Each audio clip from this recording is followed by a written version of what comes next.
Bienvenida a un nuevo episodio del Chilean Spanish Podcast. Me llamo Natalia, la profe chilena con la paciencia de un monje budista y estilo Ninja Dominatrix, a la que se le ocurrió crear este podcast para que dejes de sudar la gota gorda cuando estás hablando español con tu familia o amigos chilenos. Tengo que confesar que este es uno de mis episodios favoritos del podcast. Y es que tuve el privilegio de compartir con una colega a la que aprecio y admiro muchísimo. Su nombre es Yael Virayonga, una española que actualmente vive en Noruega. Y mira, la verdad es que podría pasarme 10 minutos presentando a Yael, ya que no solo es profesora de español, formada en comunicación y gestión cultural, sino que también es formadora de profesores y creadora de contenidos, viajera y feminista. Precisamente por su enfoque feminista es que hoy conversamos sobre el síndrome de la impostora, sobre su origen, sus posibles causas y consecuencias, cómo nos ha afectado a nosotras y algunos consejillos para que tú puedas superarlo. Antes de comenzar, te dejo 2 preguntas para ir calentando motores. ¿Alguna vez has experimentado el síndrome de la impostora? ¿Qué estrategias consideras útiles para enfrentarlo? Te recuerdo que la transcripción de este y de todos los episodios del podcast la encuentras en Patreon. Tu contribución me ayuda a mantener vivo este proyecto educativo independiente. Bueno, y ahora sí que sí, seguimos. Entonces, Yael, para empezar, me gustaría empezar preguntándote, ¿qué es el síndrome de la impostora y cuáles son los síntomas que experimentamos las personas con mayor frecuencia? Pues mira, estuve investigando porque no sabía exactamente cuándo se había acuñado el término, ¿no? Y el término está acuñado teóricamente desde 1978 por una psicóloga que se llama P. Clarence y se supone que el síndrome de la impostora lo sufren las personas que, a pesar de tener logros y habilidades evidentes, sienten que no son lo suficientemente competentes y constantemente pues temen ser descubiertas, ¿no? Por ser estas supuestas impostoras. Entonces, claro, es curioso porque se suelen atribuir los éxitos a factores externos como la suerte o el engaño, ¿no? De manera contraria, en lugar de reconocer el mérito propio. Y además, yo sigo una cuenta de otra que es una psicóloga y neurocientífica, que es Mar Ricard, que dice que el síndrome de la impostora no es un diagnóstico, o sea, sino que es una forma de acuñar en realidad un conjunto de características psicológicas que suelen ir de la mano, ¿no? Y que no solamente afectan a nivel profesional, sino que también afectan a la vida familiar, ¿no? Y a la vida afectiva. Y que algunos síntomas son los problemas de autoestima, ¿no? La duda constante de una misma, sí. Buscar la validación externa, ¿no? Porque como no tienes la propia, tienes que buscar la externa. Y esa búsqueda de la perfección, ¿no? Porque tienes unos estándares tan elevados que, claro, nunca llegas, ¿no? Y estás en ese continuo desgaste que te lleva, pues, a una dependencia emocional, ¿no? Porque necesitas la validación de fuera, a una exigencia brutal que te lleva a un burnout, con suerte, ansiedad y luego, al final, incapacidad para poner límites, ¿no? Y que eso además te puede llegar a la falta de motivación, ¿no? Porque nunca llegas a esa exigencia que está en tu cabeza. Sí, qué loco, porque ibas diciendo y me identificaba con la mayoría. Aquí también, sí, que es verdad. Y acá también, a mí me gustaría sumar esto de la exageración por esta tendencia al perfeccionismo, de querer prepararlo todo, pero ya de una forma que, no sé si decir normal, pero es muy exagerado. O sea, uno se prepara muchísimo para cada cosa que va a hacer por miedo precisamente a fallar, a hacerla mal. Sí, y además no sé si a ti te pasa, pero es curioso que una es como súper exigente con una misma, ¿no? Pero, por ejemplo, yo cuando tengo una persona delante que a lo mejor hace algo no súper perfecto, pero pasable, bien, no pienso qué mal lo está haciendo o cuántas cosas le faltan por saber, ¿no? O sea, que que al final uno no es tan hiperexigente con el prójimo como lo es con una misma, ¿no? Que también no tiene mucho sentido, ¿no? Exactamente, exactamente, porque en algún momento yo recuerdo que alguna mentora me dijo, pero de esta misma forma que tú tratas así, tratarías a tus estudiantes, y yo, no, para nada, o sea, claro, es con una misma. Exacto. Qué curioso, ¿no? Sí, sí, sí. Y también destacaría esta, yo no sé si es parte del síndrome del impostor, pero yo, por lo menos a mí me pasa mucho como esta obsesión con tus errores del pasado. Es como, wow. Ya a veces tengo ahí como que ya Sí. ponerme en pausa porque digo, ok, ya, o sea, es que cosas de hace 10 años atrás que ni siquiera están relacionadas con mi vida actual, pero no, pero es que podría haber dicho esto o podría haberlo hecho así. Sí, eso que dices es muy, muy interesante porque realmente sí, sí es cierto, ¿no? Pero de hecho a mí me pasa también, lo reconozco, y en las navidades pasadas, curiosamente, primo, de hecho, me comentó, hablando de esto, me dice, bueno, pero es que yo no cuestiono a mí yo del pasado porque al final tomó la decisión que tomó en base a la información que tenía y eso hace que yo esté aquí ahora, ¿no? Wow. Y pensaba, qué paz, ¿no? O sea, y digo, wow, claro, es cierto. Es que no tiene mucho sentido, ¿no? Que nos juzguemos, aparte de con esa rigidez, ¿no? Con la información de ahora, pensando en cuando tomamos una decisión hace 10 años, ¿no? Que, pues, obviamente carecíamos de toda esta información, ¿no? Por supuesto, por supuesto. Y en esta misma línea, Yael, me gustaría preguntarte, ¿cuáles crees tú que pueden ser algunas causas de este síndrome de la impostora?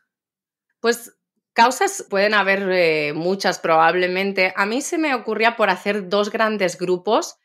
Creo que hay unas causas que son factores, digamos, internos, ¿no? Y otras causas que son factores externos y que es interesante tener en cuenta ambos para poder tratar de atajar este síndrome.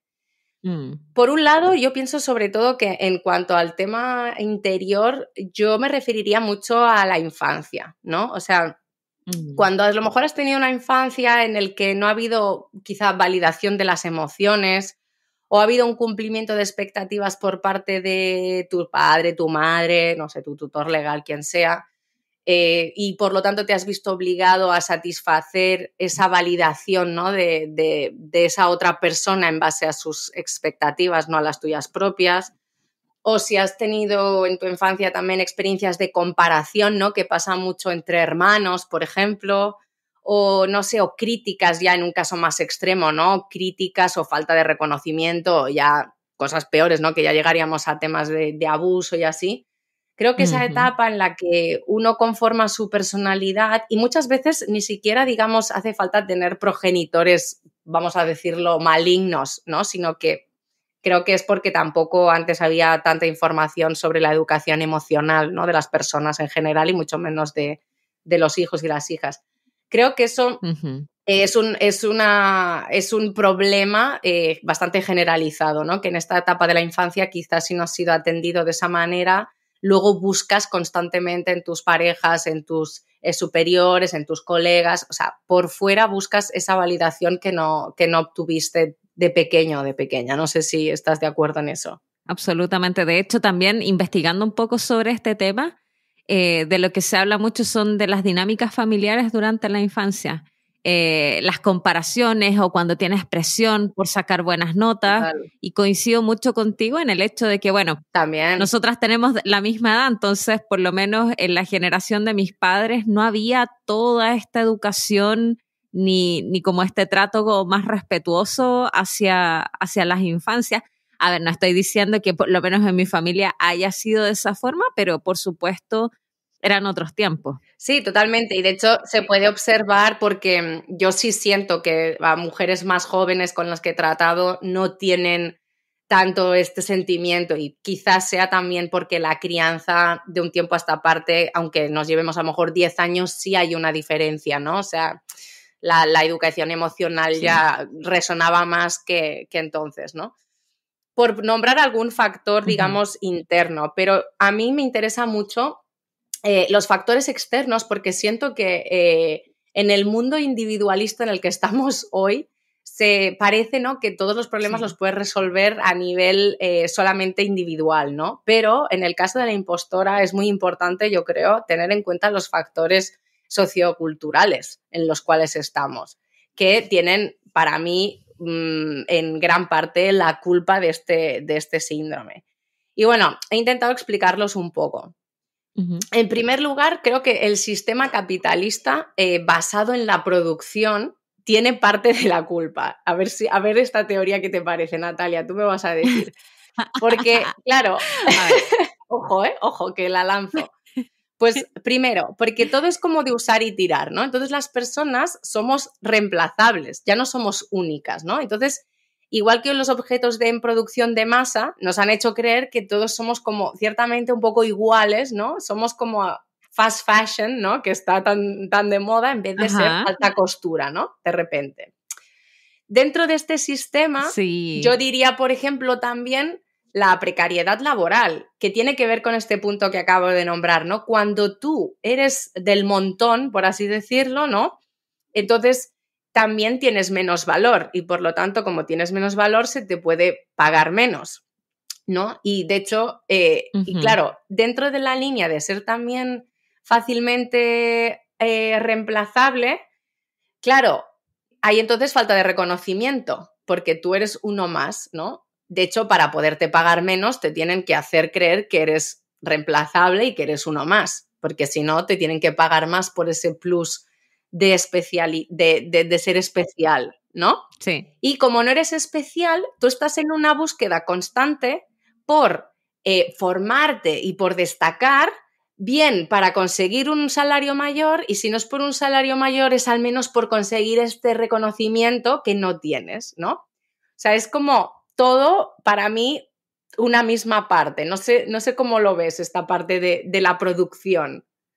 Sabes que yo en principio solo tenía algunas ideas con respecto a esto, como por ejemplo las diferencias salariales, que son todas estas cosas externas, también un poco, por lo menos en Chile, de la cultura laboral que tenemos acá, que se enmarca en esto que tú dices, que hay una falta de reconocimiento, también hay una noción de hacerle sentir a la gente que puede ser descartada, pero no lo había agrupado en una teoría así como en una macro teoría como del sistema ahí capitalista del trabajo actual.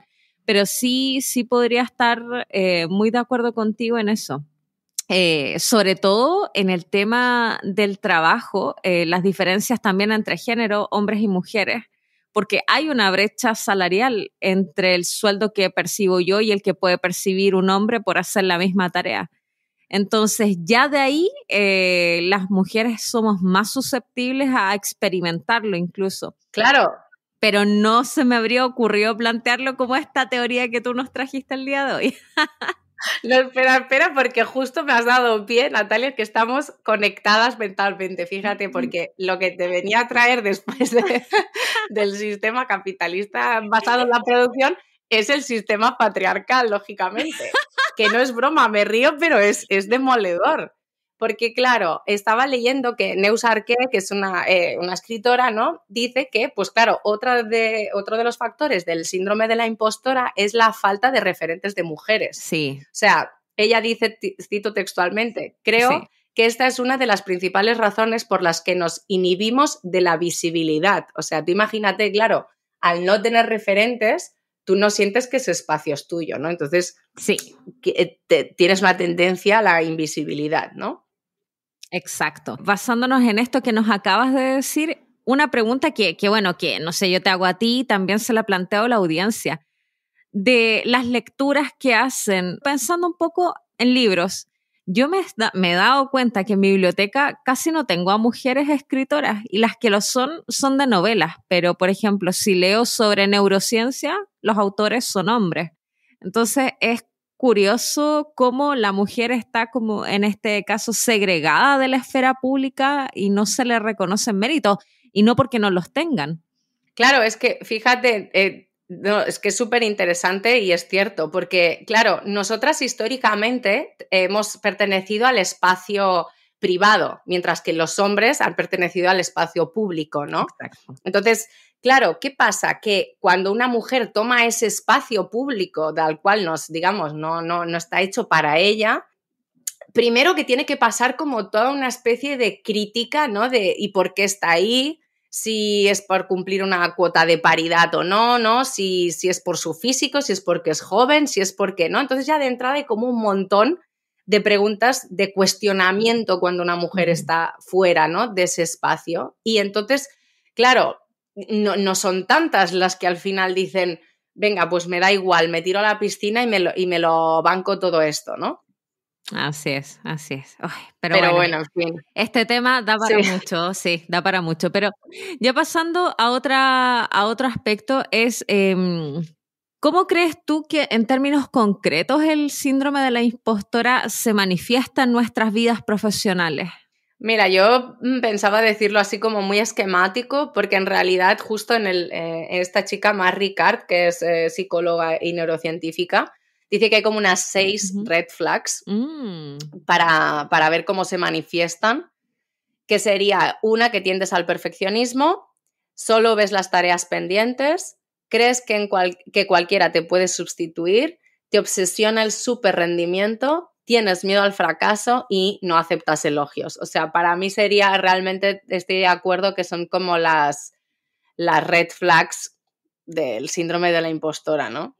No sé si estás de acuerdo o añadirías alguna. No añadiría ninguna, pero sí podría identificar que a mí, la última que mencionaste, el tema de los elogios, uy, a mí eso me cuesta terriblemente. Cuando me dicen algo bueno, yo lo único que quiero es meterme a 3 metros bajo la tierra y que por favor no me digas nada. Yo prefiero la crítica que el elogio. No sé, ¿tú te identificas con alguna de estas? Sí, o sea, con lo que tú dices también me identifico porque no estamos acostumbradas, también por eso, porque no, estamos socializadas para que si te dicen que eres bonita, como solo, ¿no? Gracias, y ya como casi que no me lo digas. Si eres inteligente, igual, ¿no? Estás como educada para eso, porque a veces también es un hecho cultural. No sé si quizá nosotras estamos en culturas donde el elogio está mal visto que sea aceptado directamente, ¿no? En cambio, hay otras culturas que quizás lo tengan mejor resuelto esto. Puede ser, puede ser. Y no sé, también tendo al perfeccionamiento también. O sea, tengo varios checks de estos. Sí, ese también. Pero sí, no, y de hecho quería comentar a raíz de esto que estás diciendo, que también eso, Neus Arqué en su libro, ojo el título, que se llama Impostoras y Estupendas, que me encanta el título, dice que, claro, hay un ejemplo muy ilustrativo que es las mujeres tendemos a reducir las expectativas porque decimos, esto no lo puedo hacer, o solemos atribuir el logro a un factor externo, ¿no? La suerte, o un factor interno, el esfuerzo. Pero en cambio, dice que, no lo digo yo, lo dice ella, pero estoy de acuerdo, que el razonamiento masculino suele ser opuesto. En general, los hombres sienten que si pueden realizar una tarea y si no lo logran, lo atribuyen a la mala suerte o a un factor temporal, ¿no? Entonces, como que los hombres no suelen dudar por defecto de su propia capacidad y las mujeres sí, ¿no? Pero sabes que, mira, en relación a eso que mencionas, me siento súper, súper identificada y te voy a contar una pequeña anécdota. Hace años atrás, yo tenía un estudiante, un chico que era de Inglaterra, y él era profesor de inglés, por supuesto, y su objetivo era dar el examen DELE para irse a vivir a España y ahí montar su escuela de inglés y qué sé yo. Ese era su proyecto, él todavía no estaba en nada. Y mira, ya en esa época recuerdo que a mí me impactó mucho que un día, bueno, ya él aprobó el examen, terminamos nuestras clases y me dice, bueno, Natalia, yo ahora me voy a España porque tengo que trabajar en mi empresa. Y a mí me quedó resonando eso, mi empresa, y no tenía ni un alumno y se atrevía. ¿Por qué? No porque estuviera bien o mal, sino porque a mí, que, a ver, imagínate, yo en esa época ya tenía según yo, una pequeña escuela donde había alumnos, que había entre 30 y 40 alumnos, y yo no me atrevería a hablar ni siquiera de negocio, ni de empresa, ni de nada. O sea, no, total. Imagínate. Y él, que no tenía ningún solo alumno y que solamente tenía un proyecto, ya hablaba de su empresa. Y yo quedé, pero wow, yo dije, no, esto es otro chip, es otra mentalidad, totalmente. Totalmente, es la mentalidad, porque al final es lo que tú dices, me gusta eso, ¿no? De no está bien ni está mal, simplemente es que el enfoque o lo que tú sientes y crees es diferente. Va, y ya está, o sea, es que es tremendo, sí. Sí, así que, bueno, y a propósito de todo esto, ¿cómo crees tú que esto nos puede afectar a nuestra autoestima y también a nuestras oportunidades laborales a largo plazo? Pues es interesante porque yo creo que es un pez en realidad que se muerde la cola, porque la baja autoestima es una de las causas del síndrome de la impostora y el síndrome de la impostora crea baja autoestima, ¿no? Entonces es como una bola gigantesca que cada vez se hace más grande y va a peor, o sea, es un círculo vicioso que hay que romper, pero claro, es complicado. Yo creo que no sé cómo lo ves tú. A mí me pasa un poco que con esto en términos de lo laboral, creo que cómo te puede afectar el síndrome de la impostora es a nunca atreverte, por ejemplo, a pedir un ascenso en tu trabajo. Correcto. Por tener miedo de no estar a la altura. Uh-huh. Y bueno, yo no sé si a ti, pero a mí me ha pasado rechazar propuestas muy interesantes de trabajo por decir, no, yo no voy a ser capaz de hacer esto. Y después en algún momento ver a una persona que quizás, no es que estuviera más o menos capacitada, pero haciendo algo que yo me lo estaba imaginando estratosféricamente diferente sí. En cuanto a la complejidad de la tarea, y era una tarea que era, pero esto lo podría haber hecho de sobra, por esta creencia de estar siempre por debajo de tu potencial. Entonces creo que yo si voy como a términos concretos, igual pienso en todas las oportunidades que estás perdiendo por precisamente sufrir esto. Y también acá pensando un poco en cómo es el ambiente laboral en las empresas chilenas, que me imagino que lo podría extrapolar a muchas otras empresas en distintas partes del mundo. Creo que acá los empleadores están mucho en esta dinámica de qué es lo mínimo que puedo hacer para que esta persona que yo sé que trabaja bien permanezca dentro de la empresa sin que empiece a demandar más cosas. Sí, no, y a raíz de lo que decías se me ocurría también, por ejemplo, ¿no? Cuando hay una oferta de empleo, no, a mí me había pasado de ver ofertas, por ejemplo, para escuelas, ¿no? Cuando empezaba, y como no tenía todos 100% los requisitos, los mínimos, los deseables y los súper esperados, ya ni siquiera pensaba, no, ya no voy a mandar, ¿no? mi currículum porque ya lo van a desechar, o sea, y te lo juro, mi pareja a veces me decía, pero qué más, pero si tienes el 75% de los requisitos, mándalo y que sean ellos o ellas las que digan, pues no. No, pero ya esa cosa que tú hablas, ¿no? De no, tengo que estar como segura al 100%, ¿no? Y en cambio no creo que pase a todo el mundo, ¿no? Y insisto, menos sobre todo, ¿no? A los hombres, ¿no? En mi caso fue así, ¿no? Que mi pareja me dijo, no, pues yo lo haría, o sea, con lo preparada que estás, ¿por qué no, no? Y yo así con la pena de, ay, no. Sí, ¿no? Bueno, y a propósito de eso, bueno, uno, como decimos en Chile, a mí me queda de tarea para la casa, tarea para la casa, de trabajar un poco más en esto y reflexionar, porque, como te digo, o sea, yo en este momento exponiendo la vulnerabilidad de que sí me cuesta muchísimo este tema. Aquí estamos. Claro, pero también ahora pensando un poco en el resto de la gente que nos está escuchando, conociendo a la audiencia que nos escucha, que este tema parte también de inquietudes de mis propias alumnas, sobre todo cuando estamos hablando una lengua extranjera. ¿Qué consejos le darías tú a alguien que está lidiando con este síndrome en su carrera, en su vida, etcétera? Pues mira, yo que también tengo alumnos y alumnas, ¿no? Yo recomiendo, primero, cuando uno entra en un túnel de pensamiento de fracaso, de no merecimiento, de así, o sea, lo primero que hay que hacer es parar como en un coche freno de mano, tipo, parar con eso, o sea, cuando lo detectas. Y no sé, si te da por respirar, yo aconsejo respirar, pero bueno, con que te pares, suficiente. O sea, un poco como para romper ese tren que no va a ningún sitio. Eso para empezar. Después, yo recomiendo también visualizar casos de éxito. Es decir, que si tú, no sé, estás en un B2, por ejemplo, o en un B1, bueno, recuerda todo el proceso que has hecho. O sea, que partiste de no saber decir nada, por ejemplo, en español, ¿no?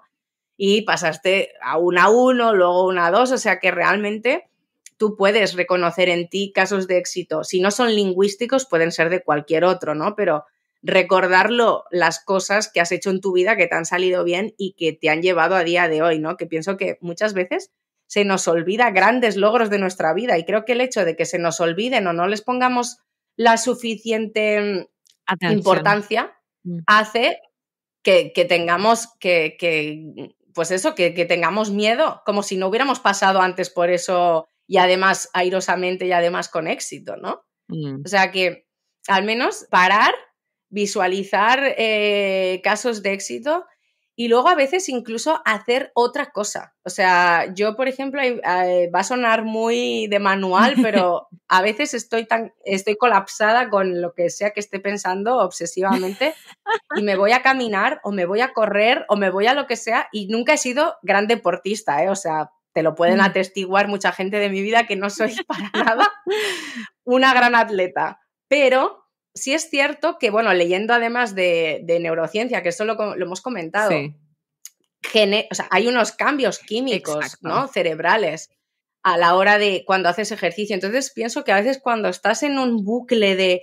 Porque son bucles, ¿eh? O sea, cuando piensas, el síndrome de impostora es como un gran bucle que empiezas a pensar que no, y esto y lo otro, entonces tu cabeza empieza a volar en cosas catastróficas.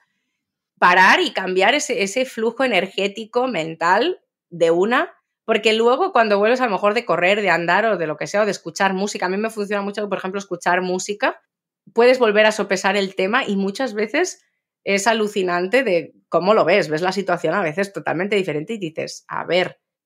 Y yo también a veces, lo hablaba con mi hermano, pienso como en la mirada del halcón. O sea, pienso, si me estuviera viendo un halcón o un animal así desde un punto muy lejano, ¿no? Que me vea a mí como un puntito ahí.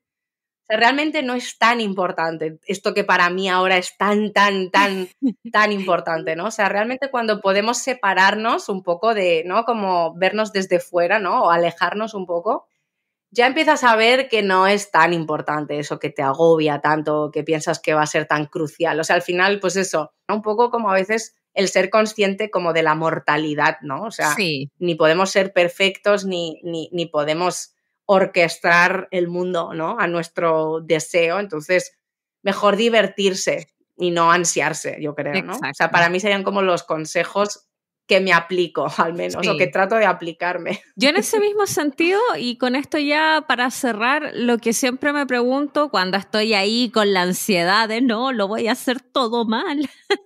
Y eso es, a ver, ya, bueno, ponerme en el peor caso, bueno, ¿y qué es lo peor que va a pasar? Ya, que esto salga mal, ya, pero ¿qué es lo peor? Y me empiezo a repetir esa pregunta y lo relaciono con esta metáfora de la mirada del halcón que decías tú, y es que no pasa nada. Sí. Casi en la mayoría de los casos no pasa nada.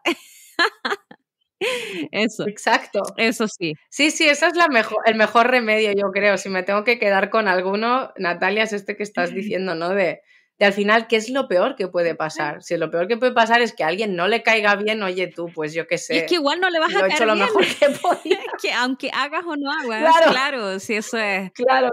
Y coincido también contigo en el tema del ejercicio, que es algo que muy, muy recomendado. Hay una base neurocientífica ahí que, bueno, que ya vamos a tener que grabar un episodio sobre neurociencia, pero sí. Hay una base neurocientífica ahí. Pero también algo más sencillo, si es que es una situación donde no tienes como mucho espacio para hacer eso, a mí también me funciona lavarme la cara con agua fría. Ah, sí, también. También es como para desconectar un poco. Sí, también.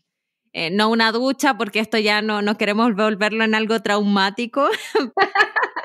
No, pero incluso bailar o lo que sea. O sea, te pones una música y te pones a bailar, que a veces también leía eso, que nos cuesta, ¿no? Porque dices, jolín, ahora cómo me voy a poner yo una canción y ponerme a bailar en mitad de, no sé, son las 11 de la mañana, pero de verdad que son 3 minutos que dura un tema que te cambia el mood, te cambia la energía. O sea, de ese momento haces un switch y realmente cambia. Sí. Es verdad. A veces no lo hacemos porque por nuestra impostora, ¿no? Porque piensas, ahora me voy a poner a bailar. O sea, te sale la impostora de ti que y bailo mal. Te vas a poner a bailar. No, ya, dejemos de autosabotearnos, por favor. Sí, efectivamente, efectivamente. Eso, oye, ya él de verdad se me hizo muy, muy corto, muy, muy corto. Fue un gusto estar contigo aquí el día de hoy. Te agradezco muchísimo por compartir todo tu conocimiento, tu experiencia con nosotras. A mí también me ha servido mucho, así que de seguro yo creo que y te lo digo con total sinceridad, es uno de los episodios más valiosos que le podemos ofrecer a la gente que nos está escuchando. Así que te agradezco por eso. Muchas gracias. Ha sido un honor, un placer además, y te agradezco mucho la invitación y se me ha hecho muy corto también. Muchas gracias, Natalia, de verdad. Bueno, que estés súper bien y nos vemos pronto. Chao, chao. Chao, chao. Ya sé que te gusta este episodio, pero lo que todavía no entiendo es cómo no te has suscrito a mi newsletter. Es totalmente gratis y en ella te comparto semanalmente tips y cosas que no puedo decir por acá porque después me censuran. Y acuérdate que a nadie le importa que te equivoques cuando habláis español, así que no le pongáis tanto color y vos dale nomás. Ahora sí, me voy a la chucha. Que estéis bien. Chao, chao.